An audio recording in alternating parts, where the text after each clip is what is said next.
लेकिन अनवर इकबाल साहब ये भी बताइएगा, जैसे बंदर अब्बास है, जजीरा कशम है, यहाँ पर भी फौजी तनसीबात ही हैं ईरान की, जहाँ पर जो है वो अमेरिका ने हमले किए हैं। इसके रिटेलिएशन में अगर ईरान ने जो है वो अमेरिकी फौजी अड्डों को ही निशाना बनाया है, तो इसका मतलब यही सामने आता है कि अमेरिका ने भी देखभाल की हमले किए और रिटेलिएशन भी देखभाल के आया है। बिल्कुल, आप बिल्कुल दुरुस्त कह रहे हैं। मेरा ख्याल है कि ये दोनों तरफ से कार्रवाई बहुत सोच समझ के हुई है। अमेरिका ये नहीं चाहता था कि उसका हेलीकॉप्टर गिराया जाए और वो खामोश रहे, तो उसने रिटेलिएट किया, और ईरान नहीं चाहता था कि उस पर हमले हो और वो खामोश रहे, तो उसमें भी सोच समझ के रिटेलिएट किया होगा। और अब भी दोनों एक रास्ता खुला रखेंगे मुज़ाकरात का। ठीक है, अनवर इकबाल साहब हमारे साथ ही मौजूद रहिएगा। अपने नाज़रीन को बताएं कि ईरान ने भी अमरीकी अहदाफ पर मिसाइलों और ड्रोन से बड़ा हमला कर दिया है। ईरान ने भी खित्ते में अमरीकी अहदाफ पर हमले कर दिए हैं। ईरान ने अमरीकी अहदाफ को मिसाइलों और ड्रोन से निशाना बनाया है। इब्तदाई इत्तलात के मुताबिक अमरीकी अहदाफ पर ये हमले किए गए हैं। इससे कबल खित्ते में मौजूद खलीजी ममालिक की जानिब से अपनी अफवाज को अलर्ट कर दिया गया था, क्योंकि वहाँ पर मौजूद अमरीकी फ़ौजी अड्डों पर हमले का खदशा जो है वो जाहिर किया जा रहा था। अपने नाज़रीन को बताएं कि अमरीकी फ़िज़ाइया की जानिब से पहले ईरान पर हमले किए गए और उसकी रिटेलिएशन में अब ईरान की जानिब से जो है वो ड्रोन्स और मिसाइल जो हैं वो दागे गए हैं। ईरान ने भी खित्ते में अमरीकी अहदाफ पर हमले कर दिए हैं। ईरान ने अमरीकी अहदाफ को मिसाइलों और ड्रोन्स से निशाना बनाया है। ईरान ने भी अमरीकी अहदाफ पर मिसाइलों और ड्रोन से ये बड़ा हमला किया है। आपको बताएं कि ये रिटेलिएशन है, ताहम अभी तक इत्तलात सामने नहीं आई हैं कि किन जगहों के ऊपर जो है वो ईरान की जानिब से रिटेलिएशन में हमले किए गए हैं। क्या वो फ़ौजी अड्डे हैं या फिर जनरल टारगेट्स को जो है वो निशाना बनाया गया है। अपने नाज़रीन को अपडेट कर रहे हैं कि अमेरिका ने ईरान पर फ़िज़ाई हमले जो हैं वो शुरू कर दिए हैं। अपने नाज़रीन को बताएं कि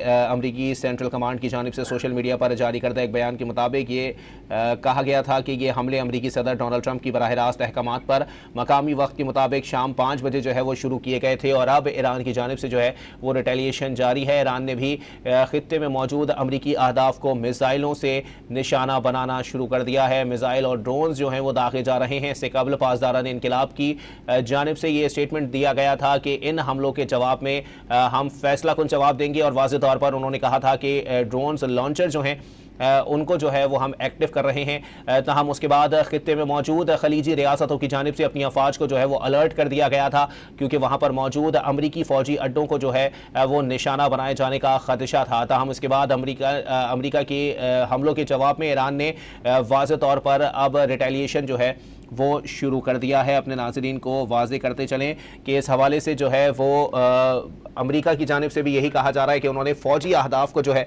वो निशाना बनाया है, उन्होंने जनरल टारगेट्स को जो है वो निशाना नहीं बनाया है। ताहम इसके बाद अब ईरान की जानिब से देखना होगा कि ईरान ने खित्ते में मौजूद सिर्फ अमरीकी फ़ौजी अड्डों को निशाना बनाया है या फिर उन्होंने भी जनरल टारगेट्स के ऊपर जो हैं वो हमले किए हैं। अनवर इकबाल साहब हमारे साथ मौजूद हैं। अनवर इकबाल साहब, वाज़ेह तौर पर बताइएगा, क्योंकि अब स्पीकर जो हैं वाशिंगटन असेंबली की उनकी जानिब से कहा जा रहा है कि दिफाई हमलों में ईरानी radar, missile, command and control systems को जो है उन्होंने निशाना बनाया है। उन्होंने कहा है कि वो सदर ट्रंप और आला हुकाम के साथ व्हाइट हाउस के सिचुएशन रूम में मौजूद थे। सदर ट्रंप और आला हुकाम के साथ वो वाज़ेह तौर पर उन्होंने कहा है कि अमेरिका की जो कार्रवाई है वो मुतनासिब और महदूद उन्होंने जो है वो करार दी है। इसका मतलब है रिटेलिएशन भी महदूद ही होगा।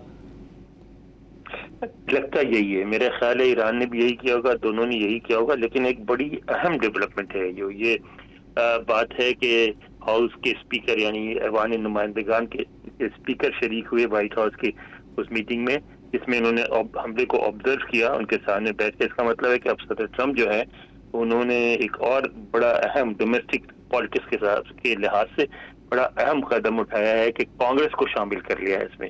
अब कांग्रेस के स्पीकर की मौजूदगी के बाद फिर उन पर यह इल्जाम नहीं आ सकेगा कि उन्होंने कांग्रेस को शामिल नहीं किया, और कांग्रेस को शामिल करने का मतलब यह है कि उनको मजीद रूम मिल जाएगा।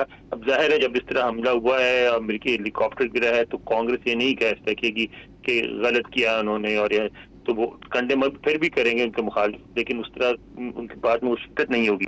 तो लिहाजा मजीद कार्रवाई के लिए सदर ट्रंप को ज्यादा मौका मिलेगा, ज्यादा स्पेस मिलेगा।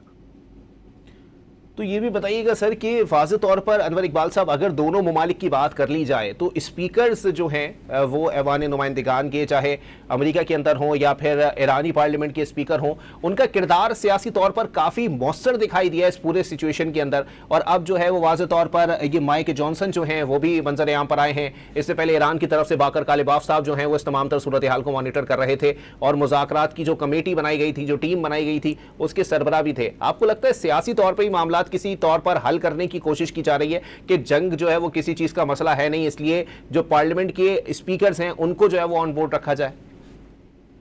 دیکھیں، پارلیمنٹ جو کانگریس ہے ہمارے ہاں یعنی امریکہ میں، وہ دوسروں سے ذرا مختلف ہے۔ یہاں ہر چیز کے لیے مطلب اب جو ساری جنگی کارروائی ہو رہی ہے اس کے لیے پیسوں کی جو منظوری ہے، فنڈز کی منظوری کانگریس سے لی انہوں نے، ٹھیک ہے، کانگریس نے پاس کیا، پچھلے ہفتے ہی پاس کیا ہے۔